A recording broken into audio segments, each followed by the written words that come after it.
Hello ভাই brother, সবার কি অবস্থা? কেমন আছেন সবাই?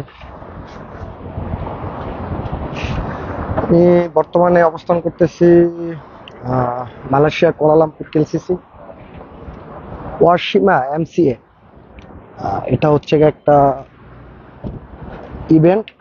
আজকে রাত 8টায় আমাদের বাংলার সুপারস্টার সাকিব আল হাসান, সাকিব খান।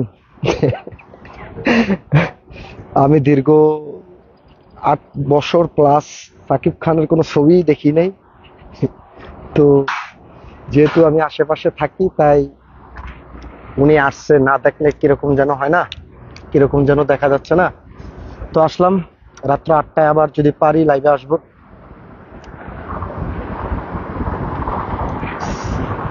হ্যাঁ,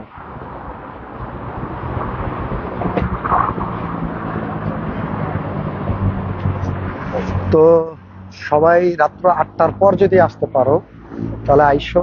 কোনো টিকিট লাগবে না, 1 টাকাও খরচ লাগবে না। পরিচিত যারা আছে কুয়ালালামপুর এরিয়াতে, শুধু গ্রাব ভাড়া হইলেই হবে, টিকিট ছাড়া আপনারা কনসার্টটি উপভোগ করতে পারবেন। ওকে, সবাই ভালো থাকবেন। সালাম আলাইকুম।